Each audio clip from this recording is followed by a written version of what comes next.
It is in the nature of the medium of television that the form and substance disappear like sugar in coffee. Now you see it, now you don't. The record of my times will soon dissolve, leaving no mark, no memory. But it was a life and time of strong flavors.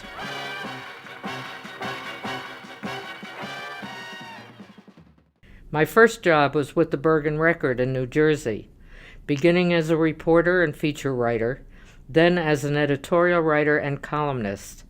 And it was a wonderful job, and I worked there for 2 years. I had been a guest reporter for Channel 13's New Jersey program. The third time I was on one of their shows, the producer said to me, "How would you like to produce this program?" And I said to him, "What does a producer do?"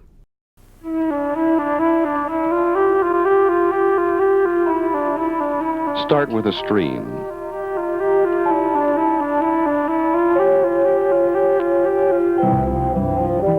Take it to its river.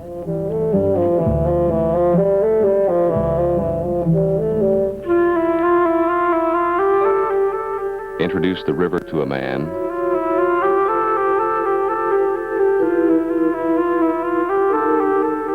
And many men.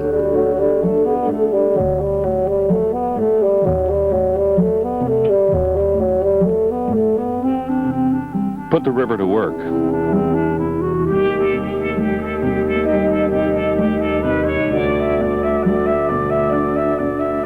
Make it give.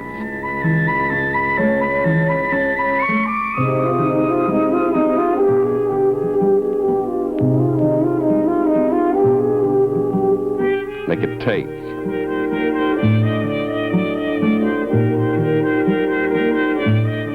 And take.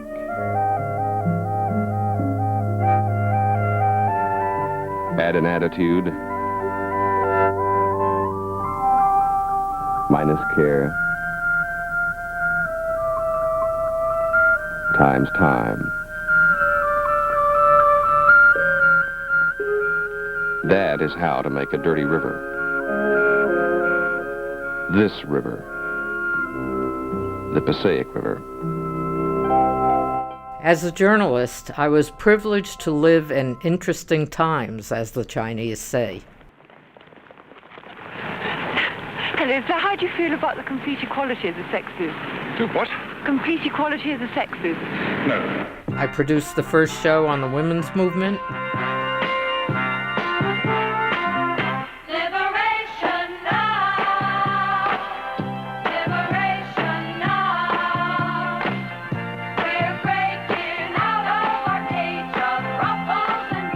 I produced the first show on abortion in New York. I mean, I got on the table and they started the procedure and I was out of there in 5 minutes.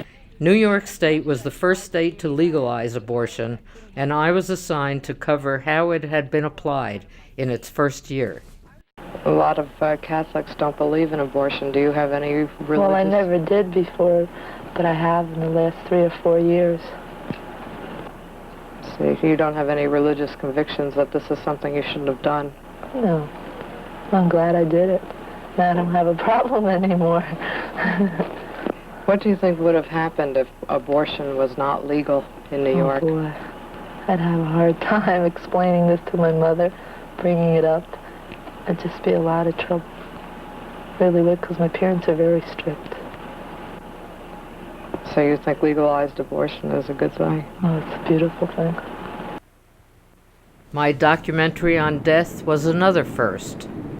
Mrs. Charles Dickinson died of a malignant brain tumor in May 1971. Mr. Dickinson is 42. The children, Liz, 16, Ginny and Sarah, twins, 13, Amanda, 9. Producer Joan Konner spoke with them. Did you tell the children openly what the diagnosis was and what it meant? Yes. Yeah, that shocked a lot of people, because a lot of people, you know, they'll say, well, we'll see, everything will be all right. And I had a lot, like, of letters from friends that said, well, don't worry, everything will be all right, which is their way of trying to comfort you. But it's so unrealistic, you know, or it was to us because we knew it wasn't. Perhaps you can put into words for others who haven't done this what death means in a family, what death is, what changes, what's the hardest part. The show won 14 awards. To be a journalist is to be a witness to history. The history of handling radioactive waste has been written by the federal government. Today, 99% of the nuclear waste in this country comes from the defense program, from the atomic bomb to the nuclear submarine. A great deal of that history is buried at the Hanford Reservation in Richland, Washington. The Arco grounds at Hanford are like cemeteries without headstones. Only small pipes mark the colossal graves. The flowers are radiation warning signs. Radiation is the ghost that haunts the atomic graveyard.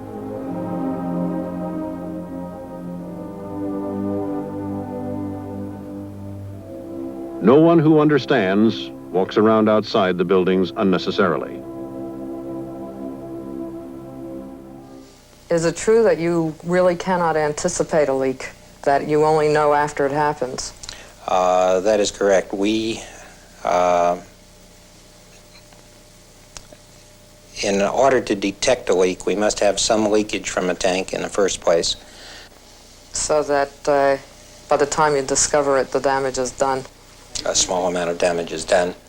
It's been reported that you really substantially increased your problem of dealing with large volumes of liquid waste by using a neutralizing process. Are you still using that process? Yes, we still use that process. If you know it created a problem, why don't you change the system? This is the system that we were born with in 1944. All of our facilities are designed to handle caustic waste. To change it at this point, in view of the fact that we have 152 tanks in place, would be a horrendous problem. Is it fair to say that you are proceeding and intend to remain in operation with a 1940s system that is really obsolete?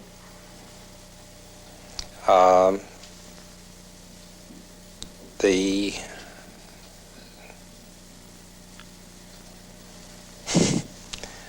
cut or something. I don't know how to answer. That tends to be a have you stopped beating your wife. The plant manager, who was sitting off camera, answered the question. If we were starting over again, we would take the new technology, but we don't have that privilege of starting over again. If it's determined that you would certainly not undertake this method today, wouldn't it be better just to close the whole thing down? No, the process should not be shut down at this time. We should complete the mission, but it makes good economic sense and technical sense to complete the processing with a caustic system. 12 years and more than 50 documentaries after I started to work at NBC, I began my collaboration with Bill Moyers in public television.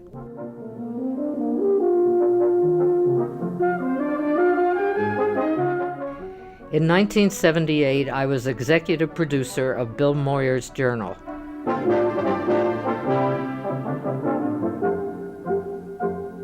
Over the years, you've listened and written about many of our geniuses. You've read everybody. The collaboration developed into a partnership and the founding of Public Affairs Television, me as president and executive producer, Bill as executive editor, and everything else. We expanded the agenda of public affairs to include not only politics, but history, literature, and religion. We even covered mythology. Our proudest and most lasting collaboration was Joseph Campbell and the Power of Myth. It became a classic. I'll never join you! If you only knew the power of the dark side. He isn't thinking or living in terms of humanity, he's living in terms of a system. And this is the threat to our lives. We all face it. We all operate in our society in relation to a system. Now, is the system going to eat you up and relieve you of your humanity?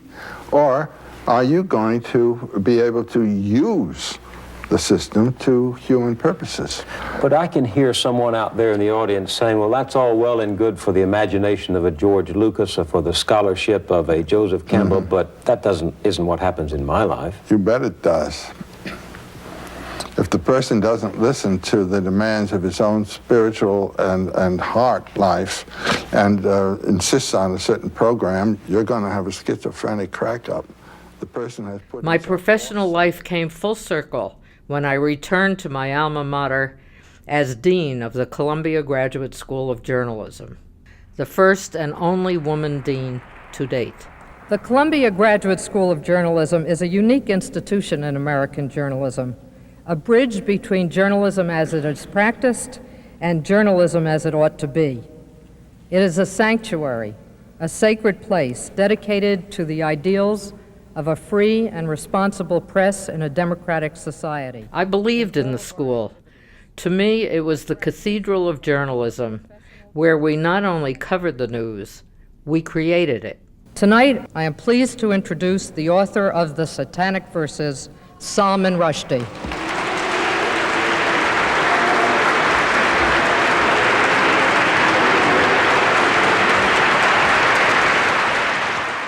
To celebrate the 200th anniversary of the First Amendment, I invited Salman Rushdie to make his first public appearance since living under a death threat by fundamentalists for writing the Satanic Verses. Thank you. I apologize in advance for talking about myself, but I do so because I believe that the events which have surrounded me and the Satanic Verses in the last almost 3 years are a kind of parable about liberty and about its importance and also its dangers. Free speech is a non-starter, says one of my Islamic extremist opponents. No, sir, it is not. Free speech is the whole thing, the whole ballgame. Free speech is life itself. I retired after 9 years because I ran out of testosterone. I continue now reporting on ideas and playing with the dog. Her name is Bliss. As Joseph Campbell recommended, I'm following my bliss.